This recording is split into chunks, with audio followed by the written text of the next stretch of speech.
Welcome. This is Drinking on the Edge. I'm David Fuhrer.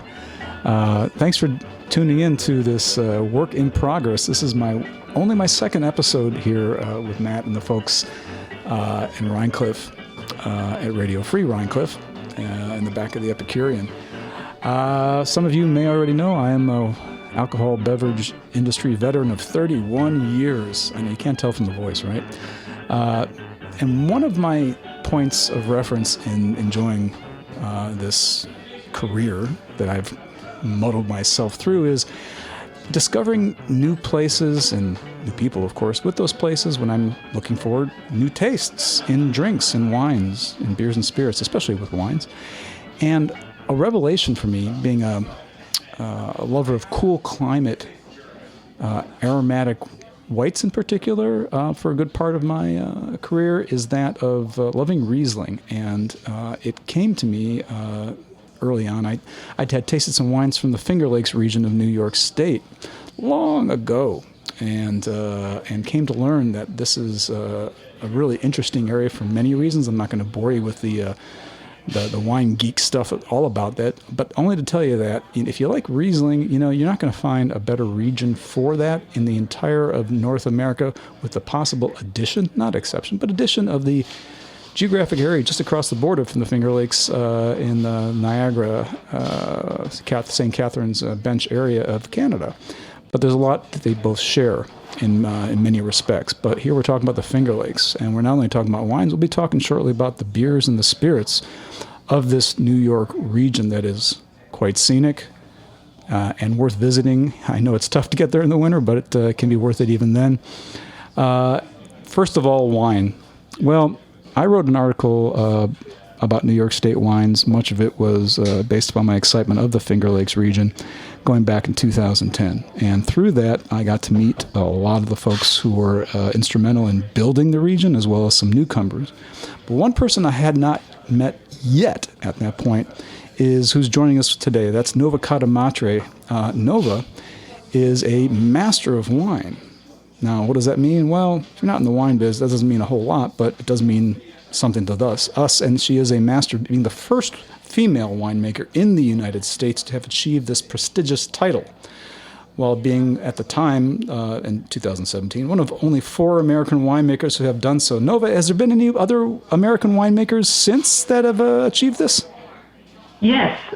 So there was one this year and one last year, or maybe 2 years ago now. It's starting to blur together, but with COVID and everything. But yeah, we've had a couple other folks join the ranks from the United States winemaking group. Yeah. Well, there you go. She's quite the team player, and I knew she would have that information at the ready.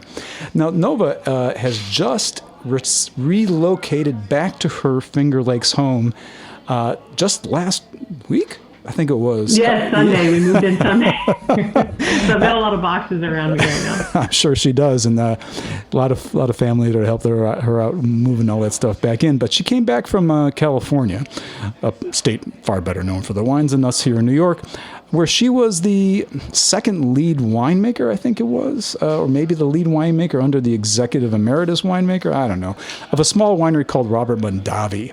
And that was not her first time working for Robert Mondavi. She'd done a stint for them previously, under the auspices of their ownership at Constellation, which is a New York State-based company. But now she's no longer associated with that. Her and her husband, Brian, who was also associated with that company as well, they're now back in the Finger Lakes looking after their Trestle 31 winery. And that's what we're tasting here today.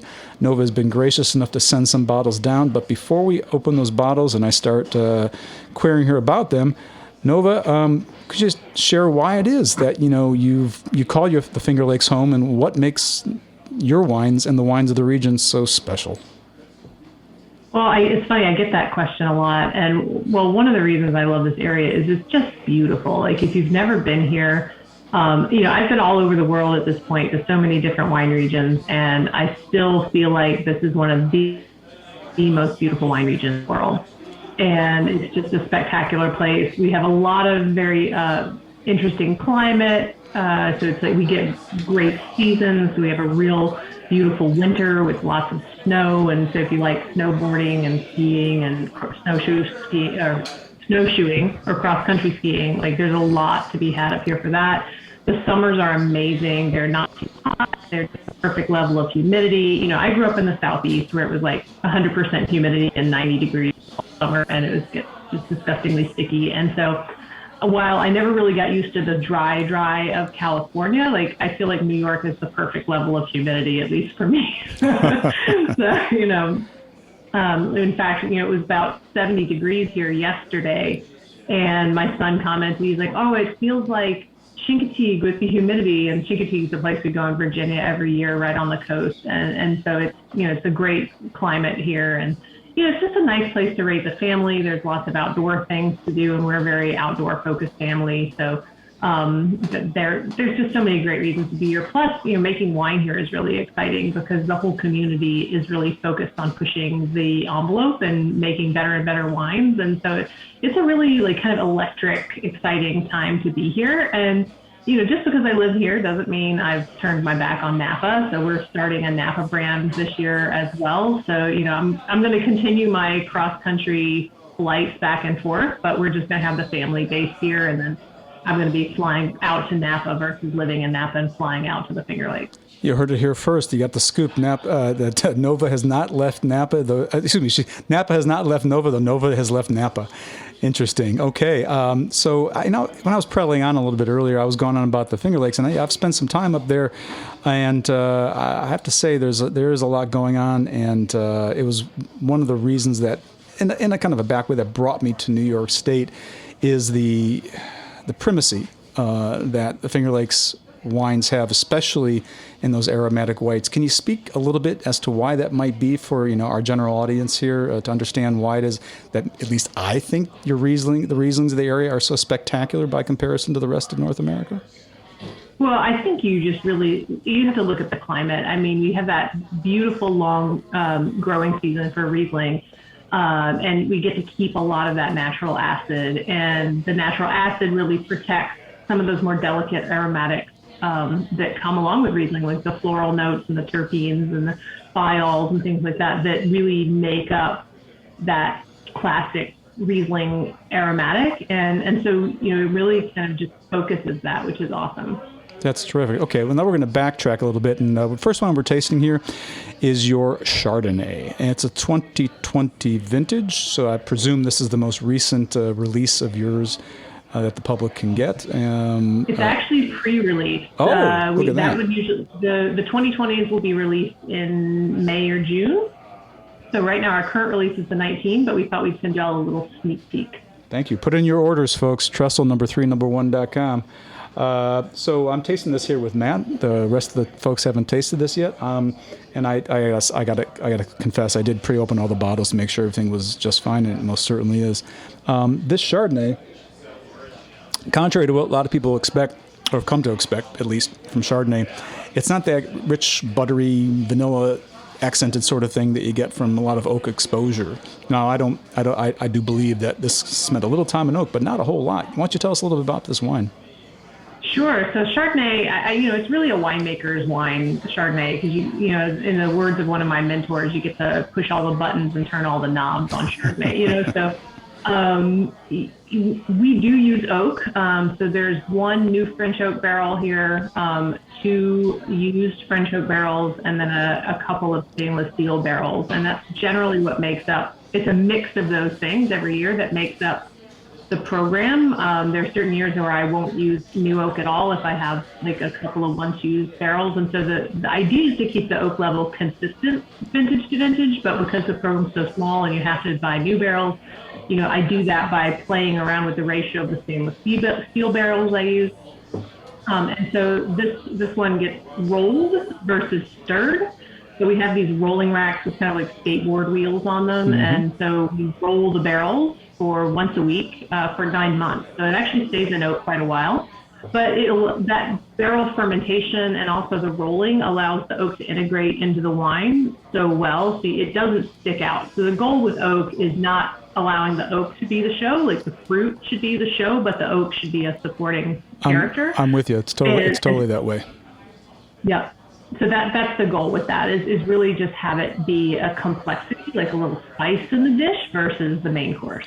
Indeed, it absolutely tastes quite that way. You know, it's a young wine. It hasn't really shown all of the stuff, but it's got what it takes to last. So anybody who wants this wine in a year or two or even 5, I think it's going to hold up just fine, but it tastes great right now. Thank you. Now, moving on, you have graced us with something that you've told me is new for you, and that is your first Trestle 31 pink wine, a Cabernet Franc-based rosé. And we got that in our glasses here. It is a pale pink, pale salmon pink, I would say. And it having tasted it, it doesn't remind me a whole lot about what a red Cabernet Franc would taste like. It's rather restrained in style.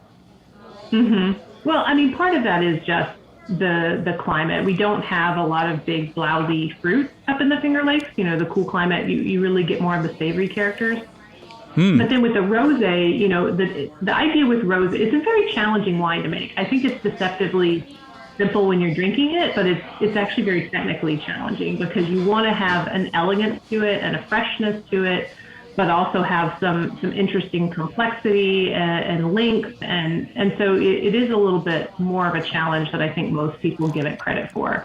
But yeah, the goal with this wine was to just make a, you know, lovely wine that you can just have on your front porch or out by the lake or out the beach, and, you know, but have something that has, you know, a little more body on the mouthfeel and also a beautiful length on the finish, so it's refreshing and you want to come back for another glass. Oh yeah, no, it's really savory. I mean, it's definitely a more. They say in Britain it's a moreish wine. You want more of it. It slips down easy, and you want more to go. It's definitely not a sweet rosé wine. It is crisp and fun. It makes you want more, to be sure. And let's see, moving on to the aforementioned. And that'll be releasing May 1st, just so everybody knows. It's also a pre-release wine. Thank you for that. And Jen is looking for some wine to bring out to the crowd. Jen, you're welcome to bring out the Chardonnay and the rosé. We've gone through that. We're moving now into the aforementioned Riesling. So we're tasting first. You sent me 2 Rieslings. One is, and they're both 2020. Are these also pre-releases? Yes, they are. Yeah, everything you have is a pre-release. I'm sensing a theme here. Aside from being Trestle 31 made by Nova, they're all 2020 pre-releases. Lucky us. So this here is our 2020 Riesling, which you have a lot of experience with. Can you tell us a little bit about these Riesling grapes? Are you growing them yourself? Are your neighbors handing them off to you? What's going on here? Yeah, so to start with, our original Riesling, which is what I call it, is a dry Riesling. It is what we started with. That was the first wine I made for Trestle, and it was really what we wanted to show people, that Riesling can be an amazing dry white wine. And so it was an unusual style for the region when we came out with it, and I think a lot of people weren't really sure what to make of it. But I think if you take off kind of all your preconceived notions about Riesling and just look at it as a fine white wine, then this wine makes a lot of sense. You know, so we've continued to buy fruit from our neighbor, Zugabee Vineyard, who's just to the north of our property on Seneca Lake. We haven't planted yet, but we have 12 acres on Seneca Lake that has a trestle at the top of the property, which is where Trestle 31 got its name. And so it's on the same soil that we'll eventually be on when we have our own fruit. And, you know, I love the vineyard because it just gives you such a personality of the vintage every year. So 2020 was a drought year. And so the fruit is super, super concentrated. The mouth feels really weighty. It's like more ripe fruit and like tropical fruit than you typically see in a more classic year, where it tends to be a little more restrained and more like citrusy and peachy. Yeah, knowing my way around Riesling, and I think you know this about me, I'd spent some time working in the vineyards in Germany in my earlier years, and getting a lot of experience with this grape and understanding its development. This has got the stuff that you're talking about, but it's all kind of, it's closed in on itself, waiting to explode. So I know from experience, this wine, good as it is now, if people have the patience to wait, not everybody does, but if you do, this wine is going to pay off immensely in a couple of years. There's a lot going on. The finish is really long, but tasting it on the palate, it's not giving all that richness that it wants to yield up. So if you got the patience, folks, buy a case of this and set it down and drink a bottle every few months. This is going to be amazing in a few years. And that's why we keep our wines outside of the rosé. All of the wines are kept in bottle a year before we release them, because they are pretty tightly wound right after bottling, and I don't want the wines going out before they're really ready to be shown, so I knew y'all have a very sophisticated palate, and you can see kind of where the wines are going. So I felt very comfortable sending all pre-release stuff, but I would not send it to everybody. Yeah, I've been told I'm a kind of sewer, but no, that's another conversation. So you also have sent, now in addition to sending your Chardonnay and Riesling that you do from year to year, you sent us the first time rosé. You've also trusted me with your first commercial not dry rosé. Yes, so the demi-sec. The demi-sec came about because our 2018 Riesling ended up being a little bit off dry versus the classic dry style, because the 2018, that one had a 20% noble rot infection. And so when we pressed it, the bricks were just kind of off the chart. And so I ended up kind of taking that in more of an Austrian Smaragd type direction. And so it was a really gorgeous wine, and people just went crazy over it. And so I was like, well, there's nothing wrong with a sweet Riesling. I love sweet Rieslings as much as I love dry Riesling. Me too. And so we decided to split the Riesling program in 2020 into the original dry Riesling and then the Riesling demi-sec. And, we toyed around with like, well, what do we call the demi-sec? Like, do we call it like an off-dry, or do we call it a sweet style? But it's not really sweet. It's just got a little bit of balancing sugar there, so it's at 16 grams versus the dry, which is, dry. It's delicately sweet. Look, if you weren't paying attention and really trying to yank it out, you wouldn't even be able to say this is sweet. It is a very balanced wine, and that's all I ever care about is the wine balanced. And the demi-sec, the beautiful thing about that is, like, if you like dry wines, you'll enjoy it, and if you like sweeter styles, you'll enjoy it. So it's a really crowd-pleasing wine. So it's a great wine for like a dinner party or something where you've got a couple of different tastes at the table. So I'm with you on that. And, even though the previous Riesling, is showing a lot more complexity but now and indicates for the moment, this wine, it's much more restrained, more subdued. I think it's going to age just fine as well. It's just not showing as much rambunctiousness as the previous Riesling. That's all I could say about that. Before we wind this up, Nova, and talking to you for this short a period of time is just, it's only a tease. So what can you share with the listeners here about why it is they should, summer's coming, why it is they should come to visit y'all there in Finger Lakes, and what they can expect when they come visit Trestle 31 and your neighbors around you? Sure, yeah. So just speaking about Trestle to start, so we just opened our tasting room last July. So you can go on our website, trestle31.com, and make reservations for that. We have a fully sit-down tasting. You get a cheese plate, charcuterie, dried fruit, and some either crackers or bread, depending on the day, and just a flight of wines. And you can kind of choose your own adventure with the flight. We are going to be switching the flights up here once the rosé gets introduced. So if you've been to visit us before, definitely come back because you'll get a different experience. The cheeses you get are all local cheeses to New York State, so everything we source for the plate is from New York State. So Excellent. If you find something you like, you'll be helping promote a local dairy or a local food purveyor of some sort. And then it's just a really relaxed vibe. So it's an old tattoo parlor, which is really fun. And, we like to call it more of a tasting lounge versus a tasting room. So really the idea is that you come, you make yourself at home, you enjoy some snacks, some time with friends.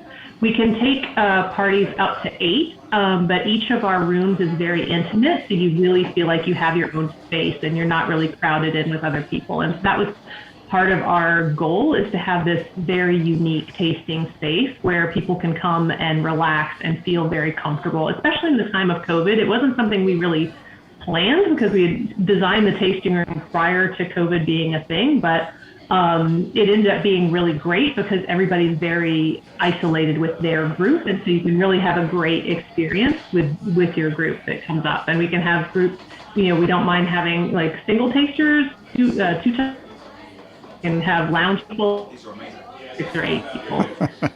So it's a really great space. But coming to the Finger Lakes in the summer is absolutely spectacular. It's the best. If you like being on the lakes, you can get out on a boat or rent a kayak. There's that. If you like doing the wine tasting, I highly recommend you plan where you're going to go. A lot of the wineries have switched to the sit-down tasting now with reservations, and so plan a little bit extra time. If you've been up to the Finger Lakes before but haven't been recently, plan a little bit extra time at each winery than you've had in the past. And then there's just so many producers making great wine now. Yeah, there sure is. It sure is. And one thing people don't know is that it's farther and up north in latitude that you get longer daylight hours in the summer too. So all the more reason to travel up to the Finger Lakes. You'll be seeing me up there sometime this summer, but I promise you I will not come on the weekend and during your busy times. That's my promise to you, Nova. Hey, thank you, everybody. Do check out Nova Cadamatre's work, Trestle #1, Trestle31.com, and go visit her this spring, summer, or whenever, and try those lovely wines that we're trying here today at the Epicurean at Radio Free Winecliff. Thank you, Nova. Yeah, I'll have to come down and see y'all too at one of these times when I'm down in the city or on a Friday night. You'd be the hit of the party. Come on down. Moving on from wine to beer. Not a bad move. And I'm doing so under the auspices of... Is it auspices or auspice? I don't know. Under the auspice of Lucky Hare Brewery, also a Finger Lakes producer. And we got 4 beers here to taste. We're going to taste them in rapid succession, in as much as the gentleman Ian, who's responsible for it, could not join us. He has been corralled by his wife for a dinner with their anniversary and all that, so that takes precedent. I get it. But he did take the time to send us his beers. Hey, what's more important, the beers of the man? I don't know. But we got here the Glen Ale. And the unique thing about this beer from Lucky Hare is that this is an American ale. Not so unique, there's plenty of American ales, but this beer and the final of the 4 beers we're tasting today were done in collaboration with other of our guests, Mr. Brian McKenzie of Finger Lakes Distilling, who is with us. Hello, Brian. Hey, David, how are you tonight? Well, I am halfway into the sales are blowing. I've had some wine. I'm now about to have some beer, and I'm with a fella here who's made one of my favorite rye whiskeys in all the United States. We'll talk about that later. But first of all, we're going to talk about a beer you had something to do with, the Glen Ale. As I said, it's an American ale, and it's it's lowish kind of alcohol, but who cares? Let's talk about why you collaborated with Ian at Lucky Hare about this beer. Tell me what your role in this was.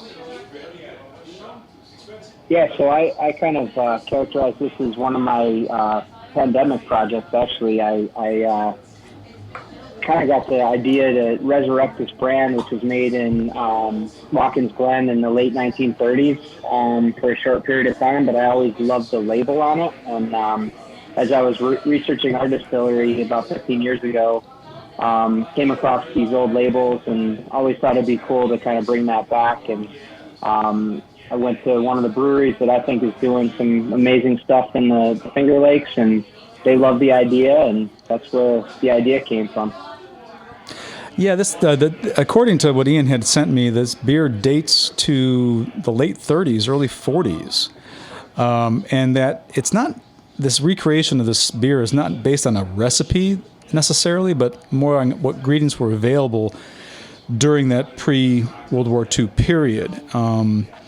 And that the style of Glen Ale was called a cream ale, and probably was, embraced that kind of rich mouthfeel style on the lighter beer scale. But he says that his Glen Ale, or say your shared Glen Ale, is not a cream ale style. It's light, refreshing, and uses all New York State ingredients. Now, do you have anything to do? Yeah, go on. No. I mean, we did a lot of research to try to figure out if we could recreate a recipe, but with not finding, much historical data on it, we decided to come up with something that we thought would have been served back in those days. And we really wanted to focus on New York State. We wanted to focus on, a lighter style, but definitely a craft beer, because we see all the big IPAs and stouts and everything, and we wanted something that would be. My vision for it was like a beer that you get done mowing your lawn and you just want to sit down and like just sip on something really refreshing, but with flavor. So that was the goal, and I think Lucky Hare has done an amazing job putting that together for us, and it's been really fun to try to co-market it and get the word out. And the historical context is pretty cool too, even though there isn't a lot of info about that. Yeah, it's a crisp, lighter style of beer, goes down easy, doesn't require much concentration. It's a beer you definitely want on a hot summer day. Not exactly appropriate for the cool weather we're having right now here in the Hudson Valley, but I could easily put away a couple of these on a hot summer day, no problem. Crisp, easy. And it says here on the notes that he sent me, the hops come from the New York Hop Guild and Peterson Farms. I presume Peterson Farms is in the Finger Lakes? Yeah, they're up just near Geneva. Sure. We work with Murmuration Malts, which is not too far from there as well. So Yes. It's truly 100% New York State. So yeah, and like you said, I guess it would be characterized as a cream ale, but it doesn't. It tastes more crisp to me than that. So. I'm with you there. It's definitely crisper than your typical cream ale would be. And I've come across Murmuration Malts before. I visited them.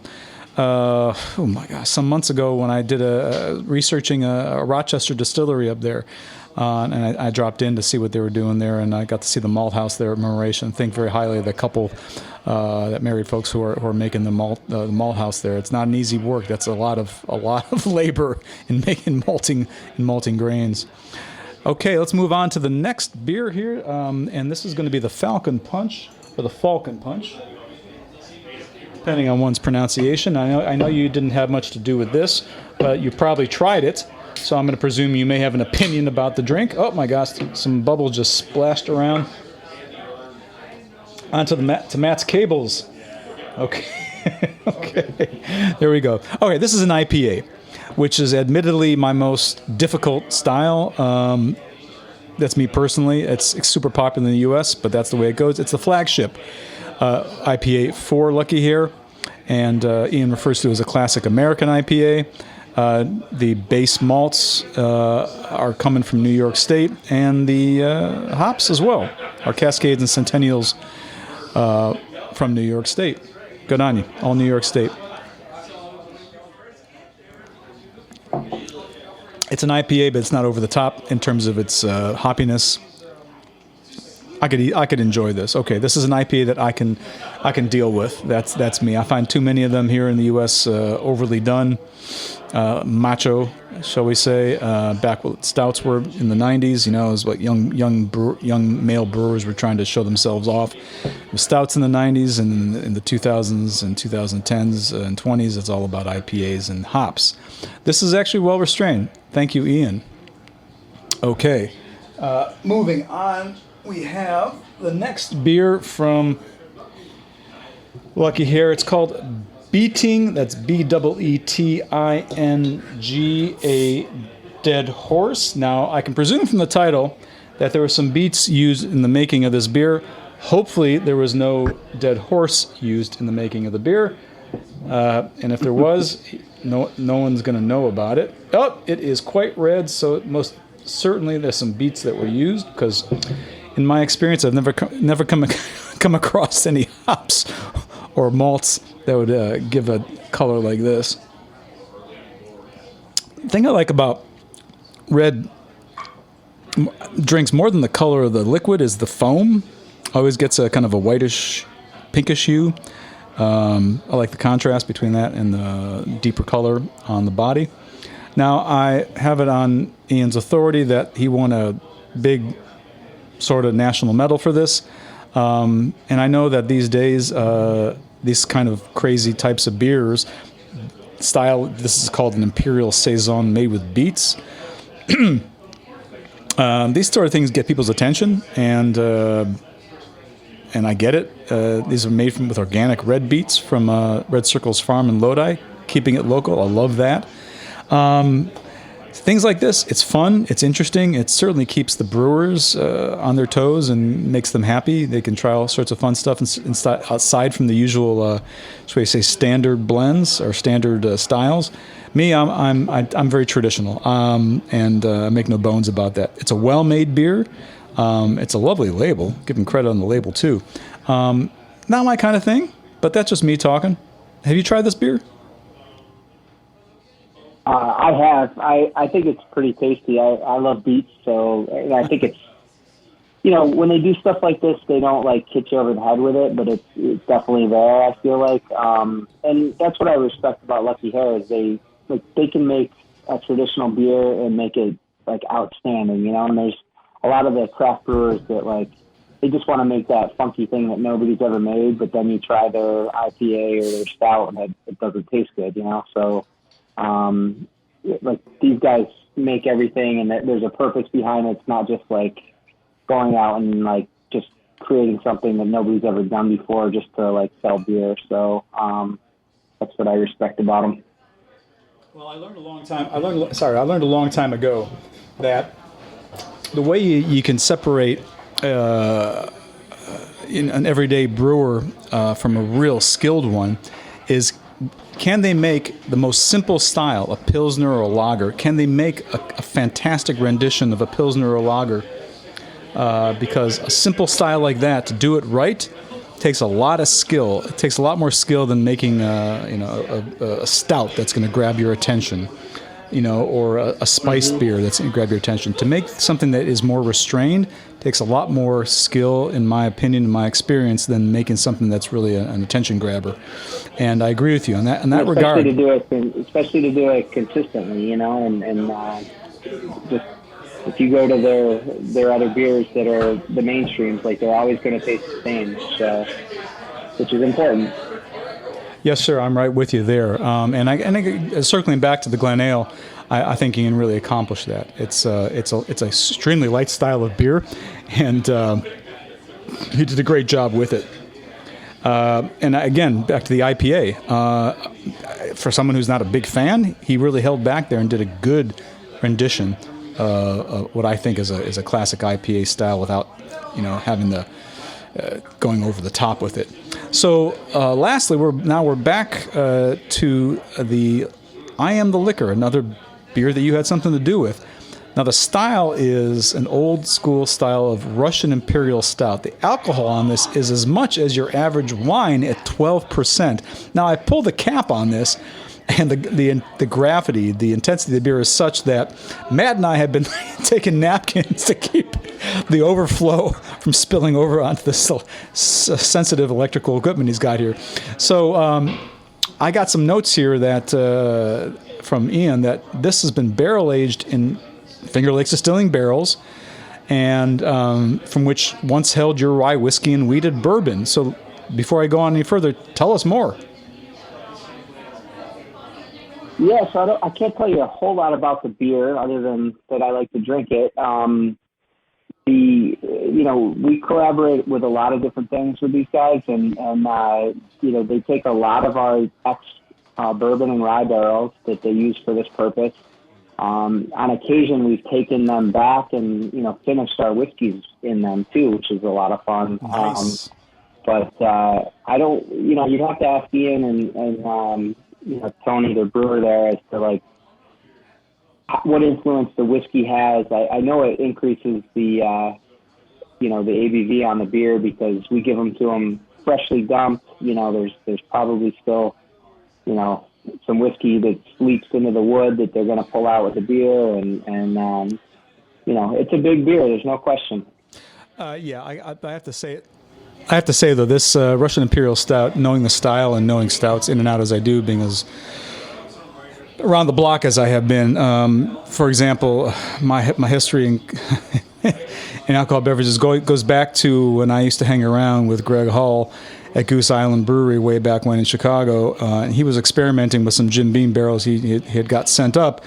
And I was tasting early examples of him playing around with putting stout beer into these whiskey barrels and bourbon barrels. And I was trying Bourbon County Stout long before it ever became a thing at the main flagship brewery there at Goose Island in Chicago, trying them with Greg and some friends of ours and having some good times around all that, smoking cigars with this kind of beer out there. This version by Lucky Hare is terrific. Its 12% alcohol is extremely, again, back to balance. It's extremely well balanced.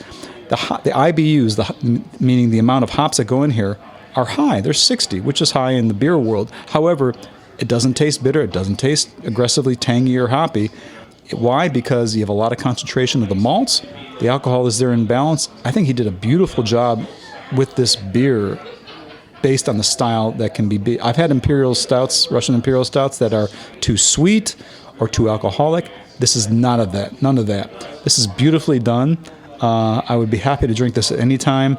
And the fact that he's done such a good job at the very light scale and then the very heavy scale, to me indicates that Ian is really doing a beautiful, beautiful job. And I highly recommend anybody has a chance to try Lucky Hare beers, to get themselves up to the Finger Lakes or to order it online.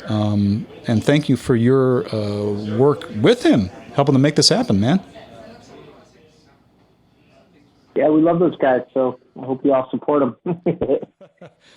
Okay, now, enough said about Lucky Hare. On to Finger Lakes Distilling. Matt has just exited the studio to go retrieve the spirits and vermouths that he so kindly sent us to taste. They needed some chilling, and we had the lack of space, but now they should be in just fine condition. You hear the bottles clinking in the background there. So while we're waiting for Matt to open the bottles, and he's going to open the bottles now. Yeah, you want a corkscrew? Here you go. No, of course not. They're under screw cap or half cork. There you go. So Matt's going to take care of that. And Brian, why don't you kind of hip us to what it is that you are doing and what you've done, how it is that you came about setting up shop there along Seneca Lake. Yeah, so we're about 13 years into our business here, distilling up on Seneca Lake, right in the heart of Finger Lakes wine country. We distill a lot of different spirits, all from local agriculture. So we're a New York State farm distillery. We make all kinds of things. Our main focus is whiskey, bourbon, rye.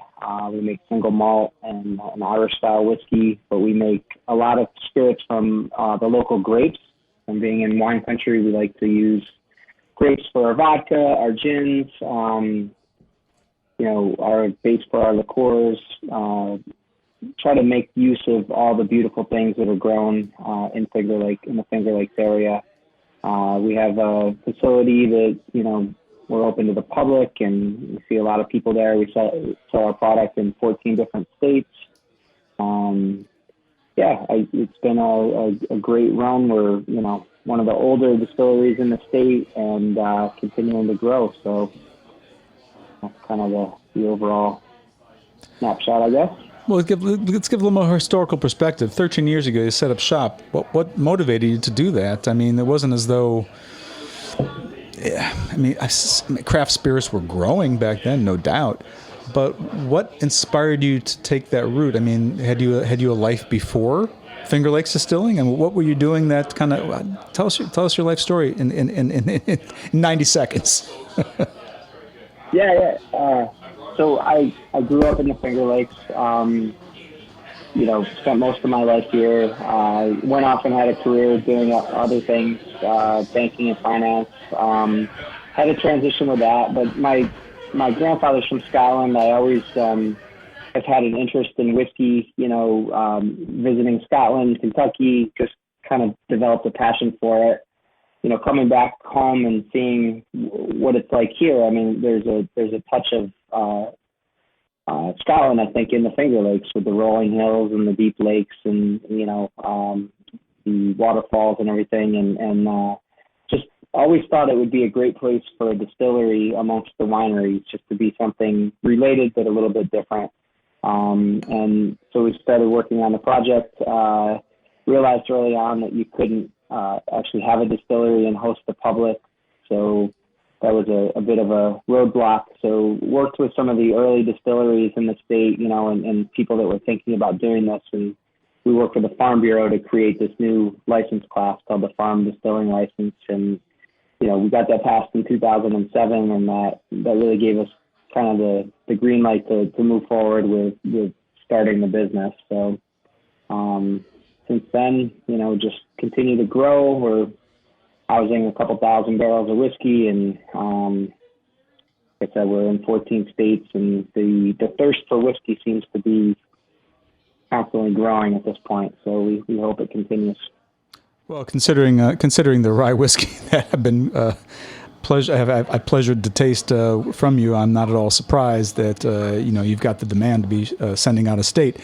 The farm license situation here in New York allows for a lot of financial advantages for folks like yourself to start up, and also to sell within the state. And as much as there's a confluence of retailers who are better able to sell your products, who have licenses, let's say on-premise license sales, bars and restaurants that focus in on New York State products. Here at the Epicurean, which is all about New York State, if not Hudson Valley, foods and other sorts of human products, there's cosmetics and stuff that are made in Hudson Valley, and things that come from outside Hudson Valley as well. You have the opportunity to sell within the state to a greater degree than you would, let's say, if you were a big corporation. But yet you've chosen to ship out of state.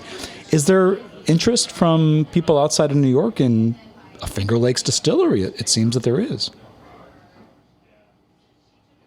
Yeah, I think the bigger interest is just on real well-made whiskeys, and the whiskey community seems to be very experimental, and they want to, read about it, get the rare releases, some of our products we have such a limited amount of, and that's not by design, it's just by the fact that we have constraints. But when that stuff becomes available, people want different products. In some ways I liken it to craft beer in that, you want those different, bigger flavors and variety, and but I guess the difference is, I respect all the big distilleries in Kentucky. They make great product too, but I think it's just that experimentation and trying to find, some of it. There's whiskey people that I think they just want stuff to have it, but then there's a larger part of the community that really wants to talk about it and delve into the flavors and. And that's not just whiskey. I guess it's all spirits, but we've seen our growth driven by the whiskey. Well, then let's move right into it. I've just poured tastes for Matthew and myself.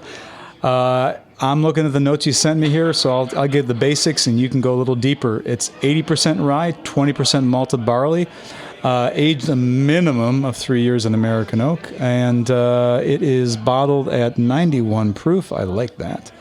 Can you tell us a bit more, that rye, the 80% rye, New York State, I presume?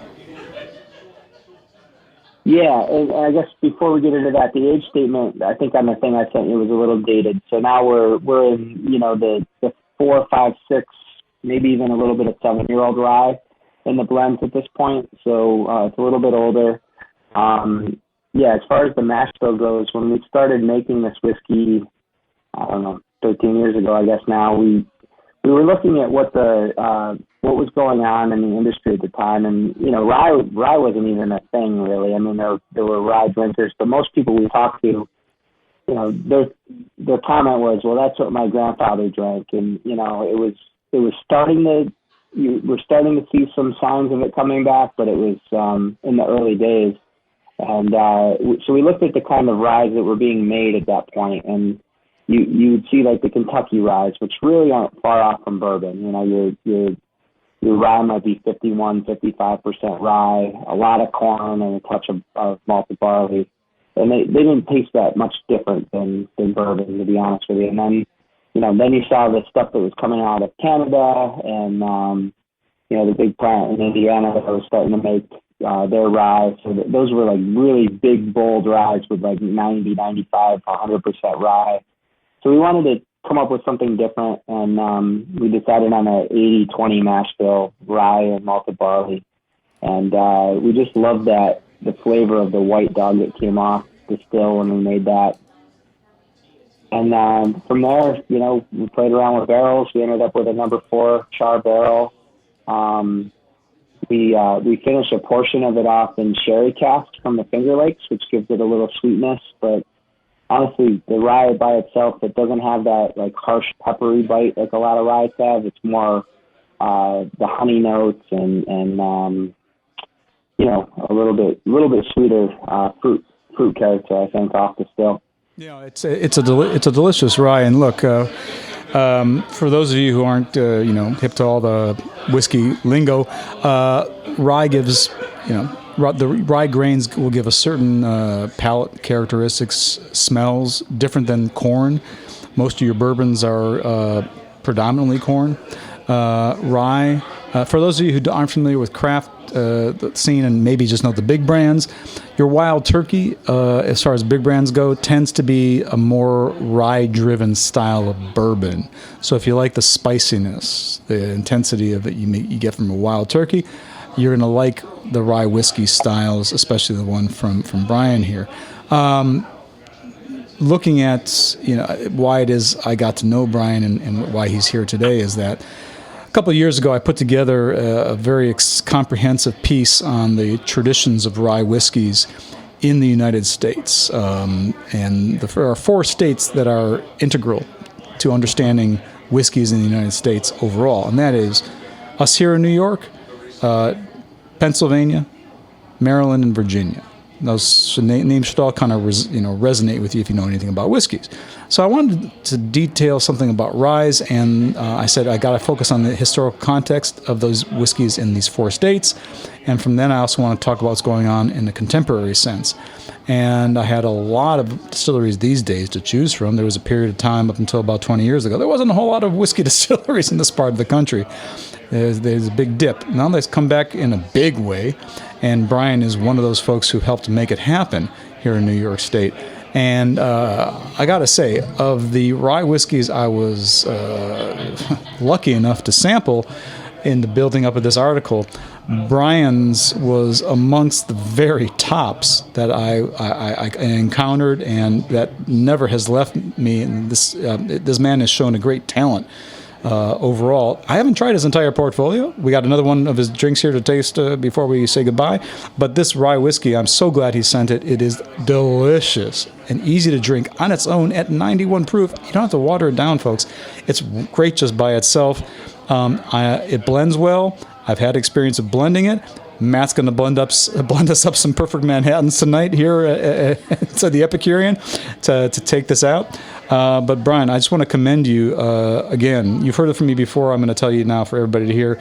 This rye whiskey is one amongst the very best in the United States. How much are you asking for this bottle? Generally in the $40 to $45 range. But I mean, I appreciate the nice comments. I really love that you're talking about the history of it, though, because people don't think of the Northeast as being whiskey production, but prior to Prohibition, rye was the thing, and those states that you mentioned, like that, there was thousands of distilleries, and then it all consolidated, but there were some really big ones in the late 1800s, and New York was definitely on the map for rye, and we're trying to bring that back. We started the Empire Rye Association. I think we have like 18 participating distilleries now that they're all making rye to a certain criteria, and we're going to try to put it back on the map. Well, you're doing an estimable job right here. And look, folks, go to fingerlakesdistilling.com. You got to check out this whiskey. This is a steal at $40-45 a bottle. Order directly from him, please, or pick it up at your favorite retailer. This McKenzie rye whiskey is amazing. I love it. Okay, enough clapping out on your whiskey here. Now, you've sent us a couple of vermouths. I know you no longer are big in the vermouth thing, but you've done some projects with folks. One that's helping out restaurant workers called The Method. They got the sweet red vermouth. And your friend in Manhattan who's crafted the Little City brands of vermouth. You sent us a bottle each of the red and that white Little City. I haven't tried either of these. I remember trying the red Little City. I thought it was terrific, both as a blender and to drink straight. So anybody, if you're looking for good vermouths, look for something that Brian has had his fingers in, that he doesn't necessarily have a profit incentive in. That's Little City Vermouth and the Method Spirits Red Vermouth. Brian, do you want to say anything, or should we just move on to your gin? No, I mean, we never really wanted to make our own vermouth, but we love vermouth, and when somebody comes to us with a passion for it, like these guys have, like, we want to get involved to any extent that we can. So we helped get Little City off the ground. We're still gonna hopefully have a great relationship with making the spirits for that. And then Method, we make the spirits for that too. So if you don't know how vermouth is made, it's basically a aromatic wine. These are both made with wines from the Finger Lakes combined with our spirits, and then we do a maceration with a bunch of botanicals and add that to the mix too. So mainly a cocktail additive, but these are both, really awesome just kind of to sip on, or, a simple vermouth cocktail as well. I have no doubt the Little City Red that I think you sent me a couple of years back. That was terrific, and I told you your friend there in Manhattan, he's onto something good. Not easy to make a good vermouth. He did a much better job than most I've tasted out of the area. I've tasted my way around craft vermouths, and most of them are not worth bothering with. Not the case when it comes to Little City. It is amazing. I look forward to trying the Method. If you had anything to do with it, I'm sure it's good.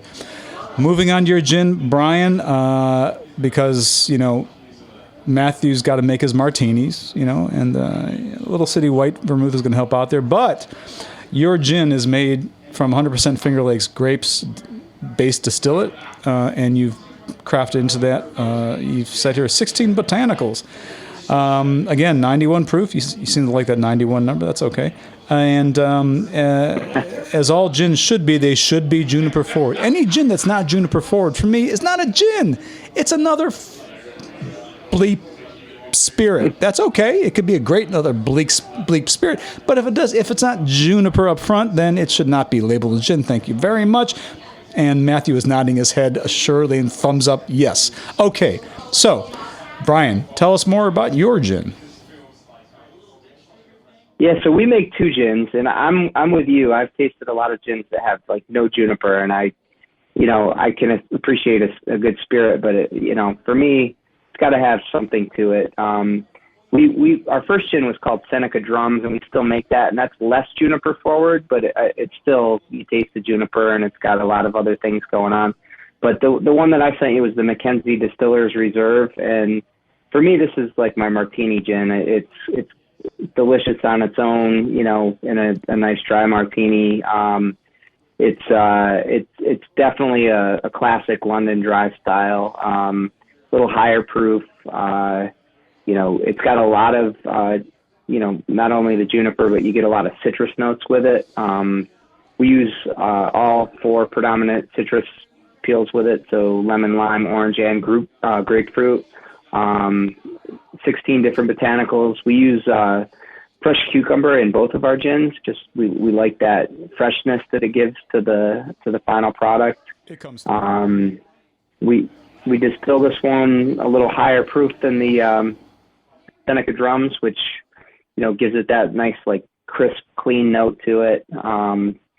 That's. I don't know. Like I said, this is my go-to for a martini. No, you've done a good job here, man. It could be a little embarrassing to say I do know my way around gins, not only the classic London dry style, having been resident across the water there for several years of my life, but more so in as much as I've actually spent time in Holland, in Dutch traditional Oud Hennever bars, tasting serious old school gins that they have in there. And even the old Genever style in Holland will have, even the ones that have been aged for a long time in clay jars or whatever, they still have something of juniper in them. You've done a beautiful job of marrying the basic juniper style along with, as you mentioned, the citrus and cucumber thing going on. The cucumber is a more contemporary addition. It's not a classic thing, but it comes there, and you've done a great job here. One thing I got to say, man, having now tasted your gin alongside your rye whiskey, is that you, having been a judge for spirits competitions in my career and going through a whole lot of stuff, is you understand pretty quickly over time, at least I think I do, what determines a good distiller versus an okay distiller. The fact that you can create a gin of this quality and have a level of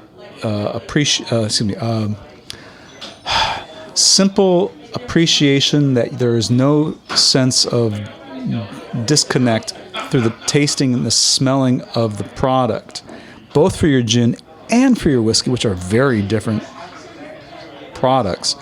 To do so skillfully as you've done, that shows a true mastery of the work. I congratulate you. You are really good at what you do, at least the way I see it. And thank you for participating in this session of Drinking on the Edge, man. I look forward to seeing you soon on Seneca Lake and or you coming down here to the Hudson Valley, man. Yeah, no, I appreciate it, Dave. Thanks for the opportunity. And yeah, I'd love to come down and see you in person down there. I wish you great luck with all this, the show here. And thanks for making me part of it. Mutual love. Thank you, everyone. This has been Drinking on the Edge. I'm David Fuhrer, and we have been joined today by a few folks from the Finger Lakes talking about Trestle 31 Winery, Lucky Hare Brewing, and Finger Lakes Distilling. Do look for them on the web. Come check us out here in Rhinecliff. Thank you now.